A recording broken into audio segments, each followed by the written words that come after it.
रसिया गायक वडोदरा के मितेश भाई गंधर्व विगत दिनों मंदसौर गोवर्धननाथ मंदिर न्यास के आमंत्रण पर मंदसौर आए।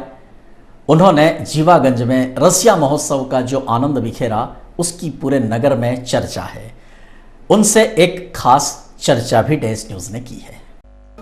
विगत मंगलवार की रात श्री गोवर्धननाथ मंदिर में फूल फाग महोत्सव के उपलक्ष्य में जीवागंज की गली नंबर 2 में रसिया महोत्सव का भव्य आयोजन हुआ था, जिसमें वडोदरा के प्रसिद्ध रसिया गायक श्री मितेश भाई गंधर्व ने ऐसा समा बांधा कि वहां मौजूद हजारों श्रद्धालु मंत्र मुग्ध हुए।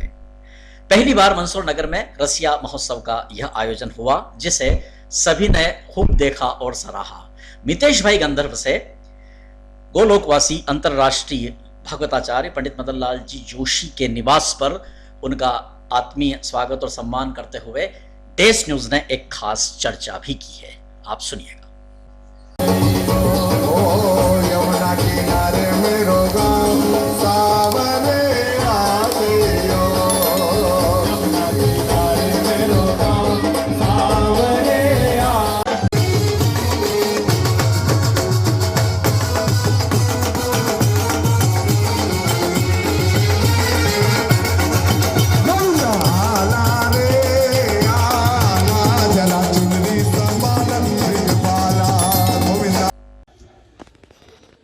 दर्शकों, आज हम एक ऐसे श्रद्धालु भक्त कहें या श्रीनाथ जी के उपासक कहें, या उन्हें हम एक उत्कृष्ट अंतर्राष्ट्रीय स्तर का कलाकार कहें। उनका नाम है मितेश भाई गंधर्व।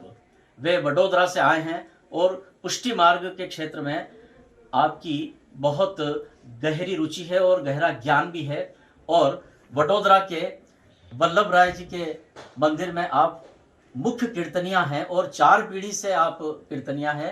आपके दादाजी, पिताजी, आप और आपके पुत्र भी इसी दायित्व को निभाते हैं। आज मंदसौर में जीवागंज में श्री गोवर्धननाथ मंदिर के प्रांगण में पहली बार रसिया महोत्सव का आनंद लोगों ने उठाया है। और रसिया महोत्सव में जो आपकी भजनों की प्रस्तुति रही है और जो रसिया आपने गान प्रस्तुत किए हैं, वो अपने आप में इतने अद्भुत और विलक्षण थे कि लोग अंत तक उस पूरे कार्यक्रम में मंत्रमुग्ध होते रहे। यहाँ तक कि एक खास विशेषता इस कार्यक्रम की ये रही कि कार्यक्रम के आयोजकों ने जब कार्यक्रम के समापन की घोषणा कर दी और आभार भी प्रदर्शित कर दिया, उसके बाद भी श्रोता वहां से जाने को तैयार नहीं थे, क्योंकि इतना आनंद उन्हें पहले कभी नहीं आया। तो मितेश भाई, बड़ी खुशी की बात है कि आप जैसे कलाकार और विशेष करके भक्त कलाकार हमारे मंदसौर शहर में आए हैं, नगर में आए हैं। ठाकुर जी, श्रीनाथ जी के, गोवर्धननाथ जी के स्वरूप का आपने दर्शन किया और आज ये रसिया महोत्सव में आप आए हैं। तो ये जो सफर आपका है कैसे शुरू हुआ? मुख्य रूप से तो आप कीर्तनिया है, तो अब इस कीर्तनिया वाली जो आपकी भूमिका है, दायित्व है, उसको निभाते हुए मंचों पर इस तरह के कार्यक्रम की प्रस्तुति कब से शुरू हुई? ये ठाकुर जी की असीम कृपा है, श्री महाराज श्री की असीम कृपा है और दादा पिताजी की असीम कृपा है। उन्होंने जो तुलसी क्यारा बनाया, वो तुलसी क्यारा को प्रेम रूपी, स्नेह रूपी जल से हमने सिंचन किया जी। और आपकी वाणी उन्होंने सिखाया कि प्रभु कैसे विराज रहे, प्रभु ने क्या श्रृंगार किया है। जो अष्ट सखाओं ने जो गाया वही दर्शन किया और वही दर्शन करके वही पुस्तकों में बना। इसलिए हवेली संगीत में शब्द प्रधानता है, इसलिए वो शब्द प्रधान का हिसाब से जहां जहां हवेली विराजती है, वो हृदय से वो मंदिर को हवेली बोलते हैं। जहां 4 दीवारी होती है, वो बीच में चौक होता है, उसे हवेली कहते हैं। जहां प्रभु स्वयं नंदालय के भाव से खेलते हैं, विराजते हैं, आरोपते हैं, पौड़ते हैं, कुछ न कुछ लीलाएं करते रहते हैं, उसको हवेली कहते हैं। वो यही प्रकार से जो दादा पिताजी ने बताई कि देखो यहाँ ठाकुर जी खेल रहे हैं, यहाँ ठाकुर जी खेल रहे हैं, तो पलना में विराज के आप स्वामी जी स्वरूप विराज के पलना में झूल रहे हैं। एक विलक्षण है कि जहाँ स्वामी जी सहित ठाकुर जी विराजने के बाद भी पलना झूल रहे हैं। जो बालक झूलता है पलना, फिर भी आपकी लीला अलग है। जो रास का चौतराहे जहाँ युगल स्वरूप विराजते हैं, वहाँ बालकृष्ण प्रभु जो मक्खन आरोपते हैं, जो पल्ला में विराजते, वो भी रास खेल रहे इतनी गोपिकाओं से। जो दोनों अलग अलग चीजें, यही पिताजी और दादाजी ने बताया कि विरुद्ध धर्म से लीला होती है, प्रभु कैसे लाल लड़ाते हैं और कैसे आनंद में विराजते हैं। तो यही पिताजी ने दिखाया कि प्रभु की लीला का गान करो और उसी से प्रभु प्रसन्न होते हैं। जो लीला में महाप्रभु जी के द्वारा जहाँ विराजे, तो यही लीला का उन्होंने दर्शन किया, यही गुणानुवाद उनकी पिताजी ने सेवा जी। आपकी पीढ़ी में आपके पिताजी या दादाजी ने भी इस तरह रसिया महोत्सव या ऐसे आयोजनों में भाग लिया, देश में विदेशों में? नहीं, पिताजी और दादाजी के समय में ठाकुर जी को लाल लड़ाना महत्व था जी। कि जहाँ हवेली में क्या है कि सीमित रहते, जहाँ खुद के घर में अपने बालक को कैसे लाल लड़ाना है, दुनिया से कोई उनका वो नहीं था निस्बत। पर अपने ठाकुर जी आरोग रहे, मेरे हाथ से मैं बना रही हूँ, वो आरोग रहे, तो मैं जो पलना बना रहा हूँ, कि हिंडोला बना रहा हूँ या फाग खिला रहा हूँ, तो मेरे ठाकुर जी को अगर मैं स्पर्श कर रही हूँ तो वो जरूरी नहीं कि मैं किसी और को दिखाऊं, वो उनका भाव था जी। और उसी प्रकार से वो अंदर ठाकुर जी के सीमित हवेली रूप में ही रहे। आपको किसने प्रेरित किया? आपके कौन आदर्श रहे हैं, कौन प्रेरणा स्रोत रहे हैं? मेरे आदर्श मेरे पिताजी रहे जी। उन्होंने जिस प्रकार से प्रभु को लाल लड़ाया, वो दर्शन हम करते थे, अश्रु भी आते हैं कि प्रभु अगर आप नहीं होते तो क्या होता। इसीलिए कहा कि प्रभु श्रीनाथ जी ने स्वयं ने कहा है कि मुझे जग में प्रसिद्ध होना है। तो उसी पिताजी कहते कि बेटा अगर ठाकुर जी की इच्छा है बाहर जग में जाने की है, तो जहाँ जहाँ ठाकुर जी पधार रहे वहाँ वहाँ अपन को जाना है, वहाँ वहाँ उनकी लीला का गुणानुवाद करना है। कब से शुरू किया आपने ये सब? ये पिताजी हते तब से, मैं तो बचपन से। लगभग आप अनुमान कोई सन या कोई ऐसा साल, कितने वर्ष हो गए इस कार्य को शुरू किया? वैसे तो बचपन से। अच्छा, जब से है हमारी कहावत है कि जो गंधर्व का बेटा अगर। नहीं, मैं हवेली के लिए नहीं, ये सार्वजनिक कार्यक्रमों के लिए। हाँ, सार्वजनिक कार्यक्रम में कह रहा हूँ कि जहाँ ठाकुर जी की प्रेरणा हुई कि अभी वैष्णवों को ये जरूरी है कि वहाँ ब्रज में जाके होली रसिया सुनना होता है, होली खेल ब्रज में होता है, पर वहाँ पहुंच नहीं पाते। तो वही पिताजी ने बताया कि बेटा अब तुम जाओ और स्टेज पे बैठो और वैष्णवन को यही लीला, यही भाव उनको प्रकट करो, और जैसे ठाकुर जी नृत्य करते ऐसा तुम अंदर ठाकुर जी हृदय में पधरा के नृत्य करो। यानी मैं लगभग 30-40 साल से पिताजी के सानिध्य में ये नृत्य करता आया हूँ, रसिया गाता हूँ, क्योंकि जो ठाकुर जी कर रहे वही तुमको करना है, यही भाव से। तो दर्शकों, पुष्टि मार्ग का जो आनंद है वो यही होता है कि जो भी साधक किसी भी विधा से पुष्टि मार्ग से जुड़ता है तो वो उसके अंदर जुड़ता चला जाता है, डूबता चला जाता है, और फिर ऐसे मितेश भाई जैसे हमें साधक कलाकार प्राप्त होते हैं। मितेश भाई, अब आप ये बताएं कि आपने भारत के किन किन प्रांतों में अपने कार्यक्रम दिए हैं? मैं भारत में तीनों जगह जाके आया हूँ, जो तीनों नाथ होते हैं वहाँ जाके आया हूँ।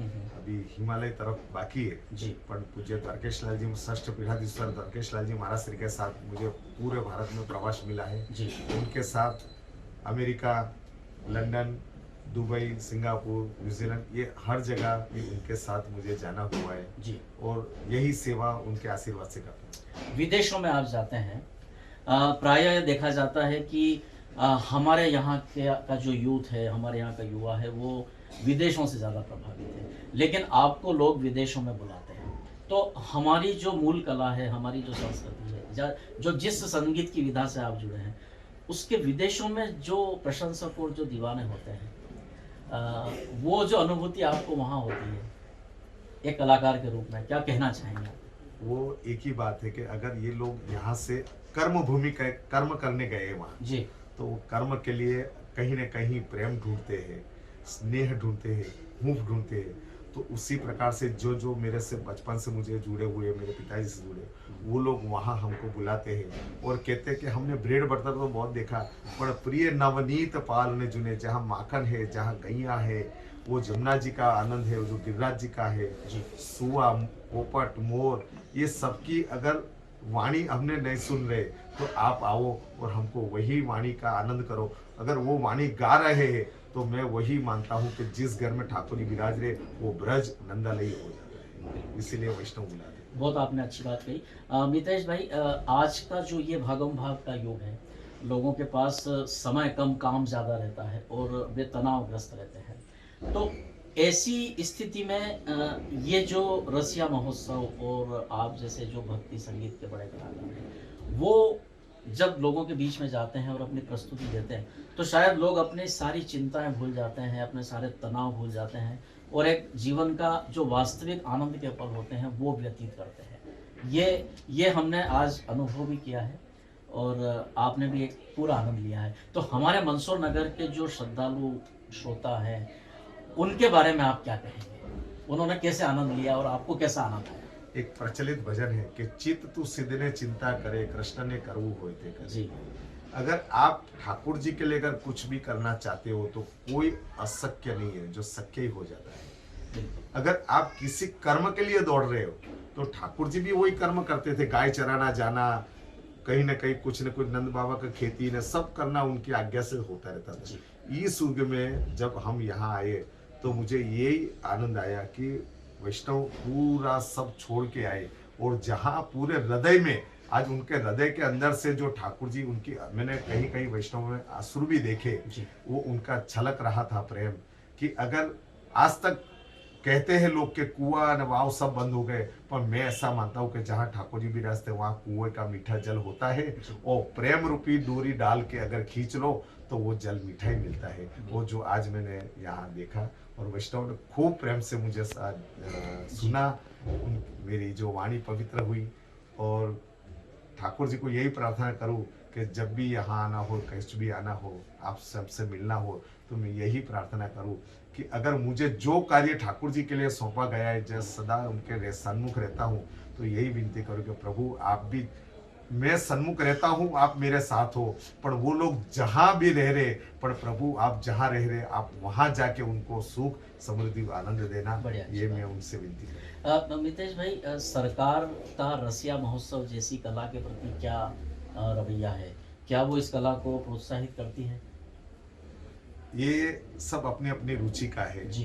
कि जैसे पंजाब में बैसाखी है, गुजरात में नवरात्रि है और महाराष्ट्र में गणपति का है और तो ब्रज में ये होली फाग है। अगर जो कृष्ण की भूमि के लिए, कृष्ण के लिए, अगर गिरिराज जी श्री यमुना जी के लिए और गाय के लिए जो अगर कोई बढ़ना चाहता है, अगर इनमें भी ये फाग रसिया में भी जो अगर कोई लाइव होता है, प्रत्यक्ष जो अगर कोई होता है प्रभु, तो वो कृष्ण है और कृष्ण के अलावा कोई देवता है, इसमें कोई कमी नहीं रखता है। टेलीविजन या फिल्मी लाइन में भी इस विधा के प्रति रुचि जाई हुई है क्या? आपके सामने भी ऐसे कभी अवसर आए?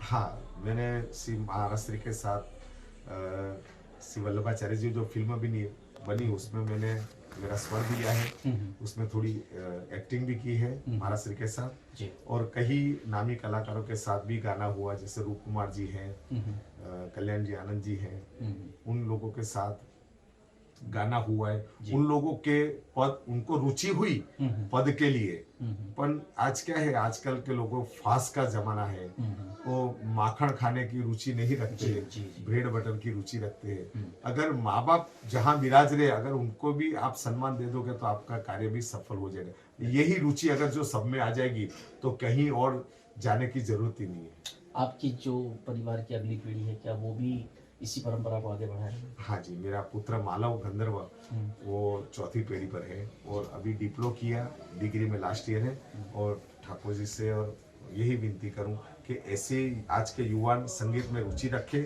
क्योंकि संगीत भी एक साधना है और उसके अंदर एक इतनी अद्भुतता है कि अगर कोई भी राग आप गाओगे तो उसके अंदर औषधि होती है। अगर ध्यान से सुनो, ध्यान से गाओगे तो आपके अंदर जो रोग है वो भी दूर होता है। ये संगीत की बात है। एक शीर्षस्थ कलाकार के साथ बात करने की कोई सीमा नहीं होती, लेकिन समय की अपनी एक सीमा होती है।